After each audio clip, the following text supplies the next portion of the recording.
శ్రీగురుభ్యో నమ. హరి ఓం. అధిక మాసం ఈ సంవత్సరం పరాభవనామ సంవత్సరంలో జ్యేష్ఠమాసం అధిక మాసం ప్రారంభమవుతోంది.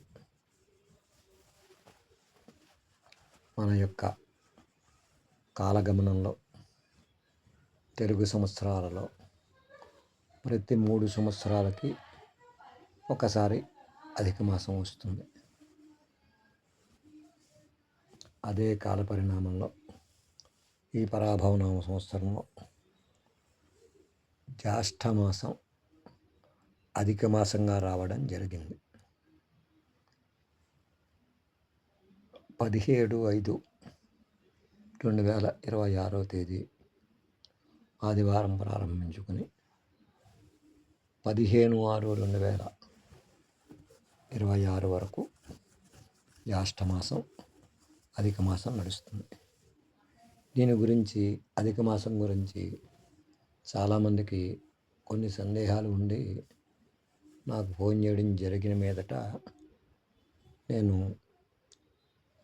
ఈ మెసేజ్ పెట్టడం జరిగింది. ప్రధానంగా అధిక మాసంలో దాన్ని శూన్యమాసం కింద భావించి శుభకార్యాలకు నిషిద్ధమైన సమయం ఇది. శుభకార్యాలు ఏవి కూడా చేయరు. శుభకార్యాలంటే గృహప్రవేశాలు, శంకుస్థాపనలు, ఉపనయన వివాహాది కార్యక్రమాలు ఏవి కూడా చేయరు. మాసాలకు ప్రధానమైనటువంటి కార్యక్రమాలు మాత్రం చేసుకోవడానికి ఎలాంటి అభ్యంతరం లేదు. కొన్ని కార్యక్రమాలు నెల లోపల చేసేవి, కొన్ని కార్యక్రమాలు 3వ నెలలో చేసేవి, కొన్ని కార్యక్రమాలు 5వ నెలలో చేసేవి, అలా కొన్ని కార్యక్రమాలు 9వ నెలలో చేసేవి. ఇలాంటి వాటికి ఈ యొక్క మాసంతో పట్టింపు ఉండదు కనుక అవి చేసుకోవచ్చు.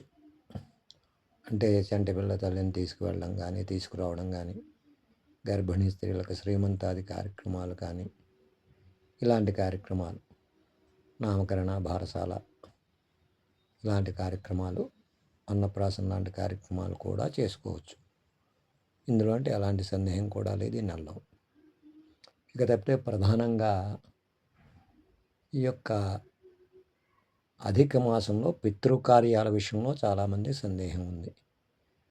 పితృకార్యాలు చేయవచ్చా, చేయకూడదా, ఈ మాసం చేయాలా, తదుపరి వచ్చేటటువంటి నిజమాసంలో చేయాలా అనే దాని గురించి చాలామంది సందేహం ఉంది.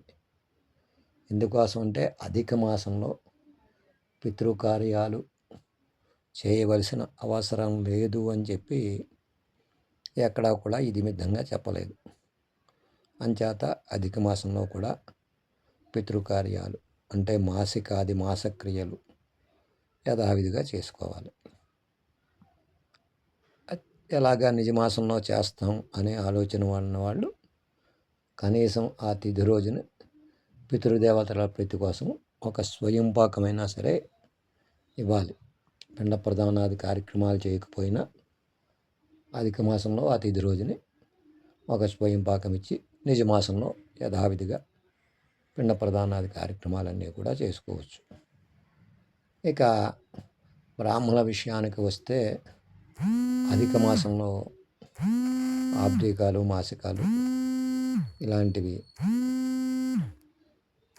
లఘువుగా సంకల్పపూర్వకంగా పెట్టుకుని నిజమాసంలో మంత్రపూర్వకంగా పెట్టుకోవడం కూడా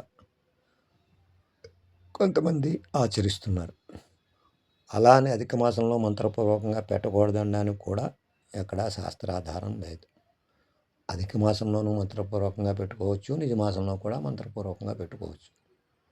అధిక మాసంలో చెప్పేది మలమాసం అని చెప్తాం కనుక ఆ మాసం మలమాసికం కిందే వస్తుంది. తర్వాత నిజమాసంలో వచ్చేది ఎన్నో నెల మాసికం అయితే ఎన్నో నెల మాసికం కింద సంకల్పంలో చెప్పుకుంటాం.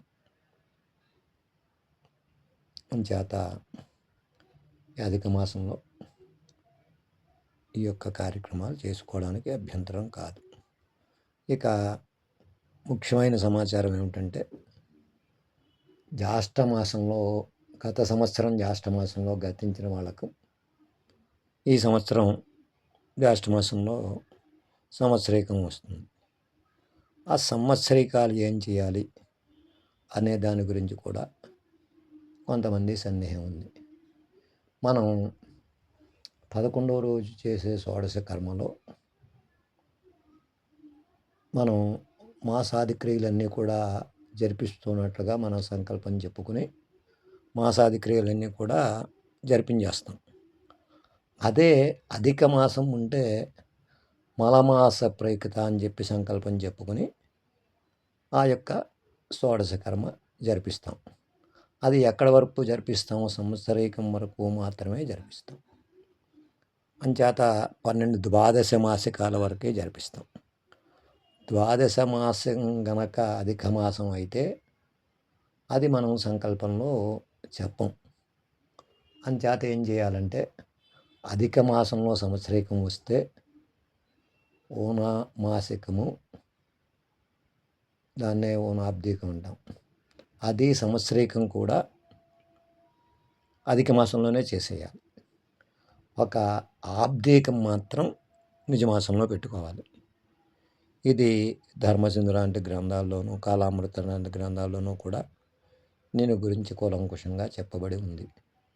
అంచేత జ్యేష్ఠ మాసంలో వచ్చే సంవత్సరీకాలు ఈ సంవత్సరం అధిక మాసంలో సంవత్సరీకం జరిపించుకుని నిజమాసంలో అబ్దీకం పెట్టుకోవాలి.